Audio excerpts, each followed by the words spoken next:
মধ্যপ্রাচ্য জুড়ে চলছে তৃতীয় বিশ্বযুদ্ধের দামামা। আমাদের হাতে এসেছে গুরুত্বপূর্ণ আপডেট আন্তর্জাতিক সংবাদ। শুরুতেই থাকছে যুদ্ধের ঘোষণা দিলেন ইরানের সুপ্রিম লিডার। এবারে জানিয়ে দিব ইরানে এ পর্যন্ত নিহত অন্তত 450, দাবি মানবাধিকার সংস্থার। আরও জানাবো ইরানি পারমাণবিক স্থাপনায় যৌথ হামলার কথা ভাবছেন ট্রাম্প। এবারে জানিয়ে দিব ইরানের নিঃশর্ত আত্মসমর্পণ চান ডোনাল্ড ট্রাম্প।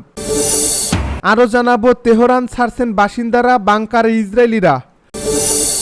সব শেষে জানিয়ে দিব মধ্যস্থতা করতে প্রস্তুত রাশিয়া, আগ্রহ নেই ইসরায়েলের।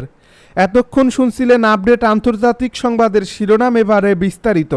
তবে তার আগে অনুরোধ রইল ভিডিওটিতে একটি লাইক এবং কমেন্ট করে জানিয়ে দিন ভিডিও সম্পর্কে আপনার মূল্যবান মতামত।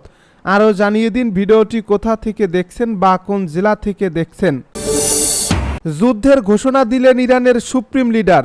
ইরানের সর্বোচ্চ নেতা আয়াতুল্লাহ আলী খামেনি সরাসরি যুদ্ধের ঘোষণা দিয়েছেন।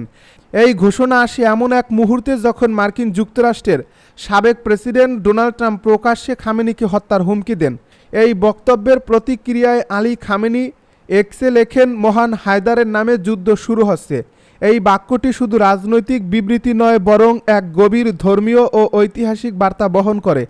হায়দার ছিলেন ইসলামের চতুর্থ খলিফা হজরত আলী রাসূলুল্লাহ সাল্লামের উপনাম, যিনি ইসলামের ইতিহাসে একজন বীর যোদ্ধা ও ন্যায় বিচারের প্রতীক হিসেবে পরিচিত।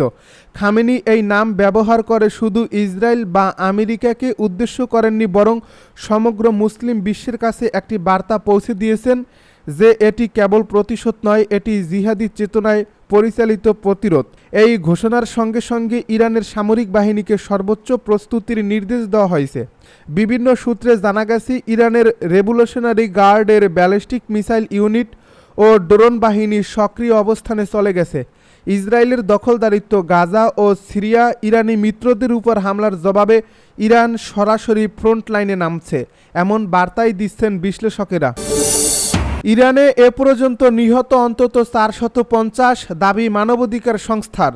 মানবাধিকার সংস্থা human rights activist in Iran বা HRN জানিয়েছে, গত বৃহস্পতিবার দিবাগত রাতে ইসরায়েলের হামলা শুরুর পর থেকে এ পর্যন্ত 450 জনেরও বেশি মানুষ নিহত হয়েছে ইরানে। নিহতদের মধ্যে 224 জন বেসামরিক নাগরিক রয়েছে বলেও সংস্থাটি জানিয়েছে। এছাড়া নাগরিক বাহিনীর 109 জন এ পর্যন্ত প্রাণ হারিয়েছে বলে দাবি করছে সংস্থাটি। অন্যদিকে ইসরায়েলের স্বাস্থ্য মন্ত্রণালয় জানিয়েছে, গত রাত থেকে ইরানের হামলায় গুরুতর আহত 154 জনকে হাসপাতালে নেওয়া হয়েছে। শুক্রবার থেকে এ পর্যন্ত 24 জন নিহত হওয়ার তথ্য দিয়েছে ইসরায়েল। এদিকে যুক্তরাষ্ট্রের প্রেসিডেন্ট ডোনাল্ড ট্রাম্প বলেছেন, তিনি ইরান ও ইসরায়েলের মধ্যে যুদ্ধবিরতি চেয়ে ভালো কিছু চান। তিনি আরও বলছেন, এ সংঘাতের একটি সত্যিকার সমাপ্তি চান তিনি।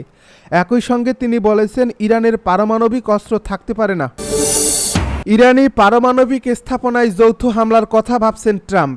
যুক্তরাষ্ট্রের প্রেসিডেন্ট ডোনাল্ড ট্রাম্প ইসরায়েলের সঙ্গে যৌথভাবে ইরানের পারমাণবিক স্থাপনাগুলোতে হামলা চালানোর কথা ভাবছেন।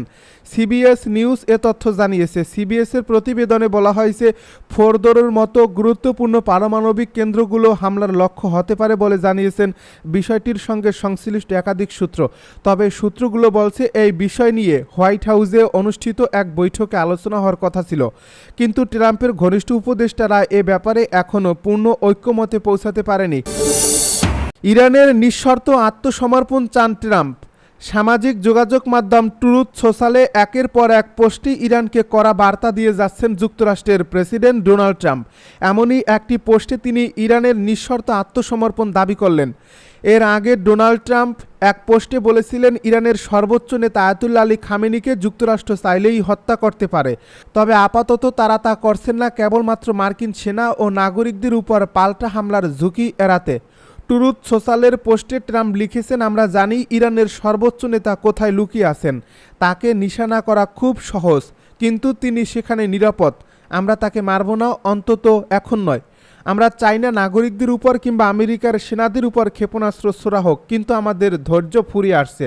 এরপরই আরেক পোস্টে তিনি ইংরেজিতে বড় হাতের অক্ষরে লেখেন, নিঃশর্ত আত্মসমর্পণ। এর আগে ডোনাল্ড ট্রাম্প ইরানি নাগরিকদের যত দ্রুত সম্ভব রাজধানী তেহরান ছেড়ে যাওয়ার তাগাদা দেন। ইরান পরমাণু অস্ত্র বানানোর চিন্তা ছেঁটে ফেলার চুক্তি প্রত্যাখ্যান করায় এখন পর্যন্ত এই সতর্ক বার্তা দিতে হচ্ছে বলেও ইঙ্গিত দেন রিপাবলিকান প্রেসিডেন্ট।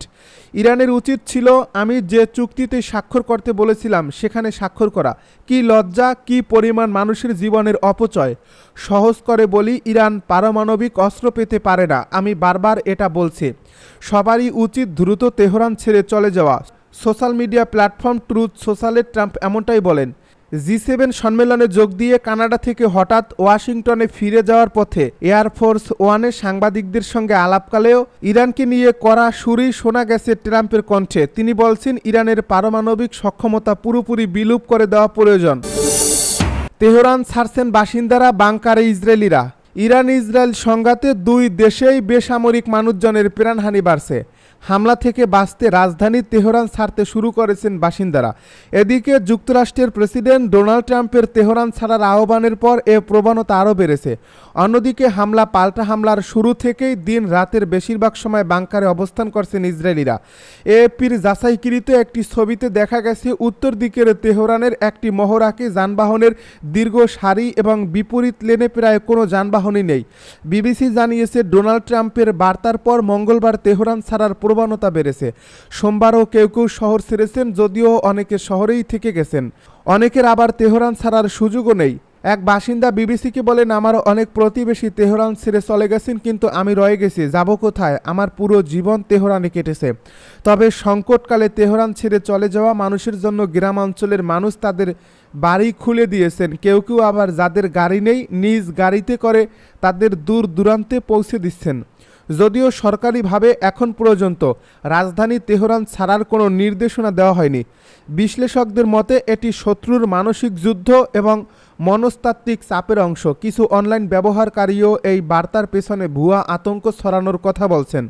তারা বলছেন তেহরান নিরাপদ, যদিও শহরে প্রতিদিনই ইসরায়েলের ক্ষেপণাস্ত্র হামলার ঘটনা ঘটছে। এদিকে ইসরায়েলিরা হামলার প্রথম দিন 13 জুন থেকেই দিন রাতের বেশিরভাগ সময় ভূগর্ভস্থ আশ্রয়কেন্দ্রগুলোয় অবস্থান করছেন। ইরানের হামলার আশঙ্কায় ইসরায়েল জুড়ে নিয়মিত সাইরেন বাজছে। এর ফলে ভূগর্ভস্থ আশ্রয়কেন্দ্রে ঠাঁই নেওয়ার পরও আতঙ্কে দিন পার করছেন ইসরায়েলিরা। সামাজিক যোগাযোগ মাধ্যমে ছড়িয়ে পড়া ভিডিওতে ইরানের হামলার পর বাংকারের ভেতর আতঙ্ক ও বিশৃঙ্খল পরিবেশ তৈরি হওয়ার চিত্র উঠে এসেছে।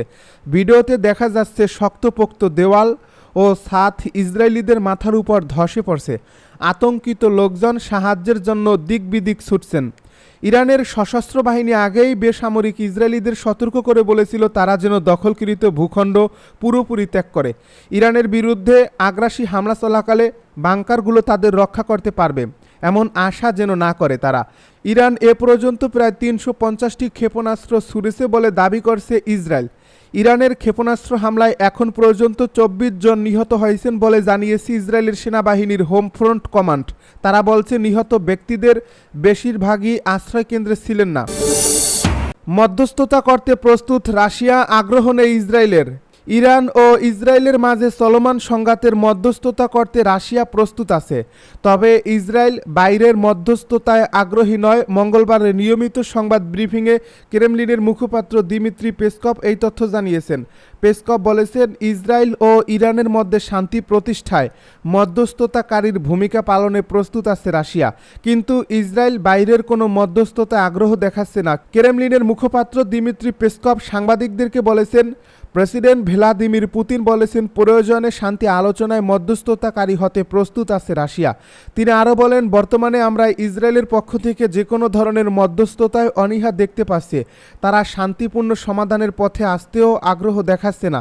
তবে ফ্রান্সের প্রেসিডেন্ট ইমানুয়েল ম্যাক্রো রবিবার বলেছিলেন, ইউক্রেনে পূর্ণমাত্রার হামলা চালানোর কারণে রাশিয়া এখন মধ্যস্থতার জন্য উপযুক্ত নয়। গত কয়েক বছরে ইরানের সঙ্গে অর্থনৈতিক ও সামরিক সম্পর্ক ব্যাপক জোরদার করছে রাশিয়া। তবে ইসরায়েলের সঙ্গেও ঘনিষ্ঠ সম্পর্ক বজায় রেখেছে দেশটি, যে কারণে ইরান ইসরায়েলের এই সংঘাতে মস্কো মধ্যস্থতাকারীর ভূমিকা পালনের প্রস্তাব দিতে পারছে। গত শুক্রবার ইরানের বিভিন্ন স্থানে হামলা চালাতে শুরু করেছে ইসরায়েল। তেহরানের পারমাণবিক অস্ত্র অর্জনের সক্ষমতা ধ্বংস করাই এই হামলার লক্ষ্য বলে দাবি করছে ইসরায়েল। তবে ইরান এই অভিযোগ অস্বীকার করছে। এর জবাবে ইসরায়েলের সামরিক ও সরকারি বিভিন্ন স্থাপনায় পাল্টা হামলা চালিয়েছে ইরানও।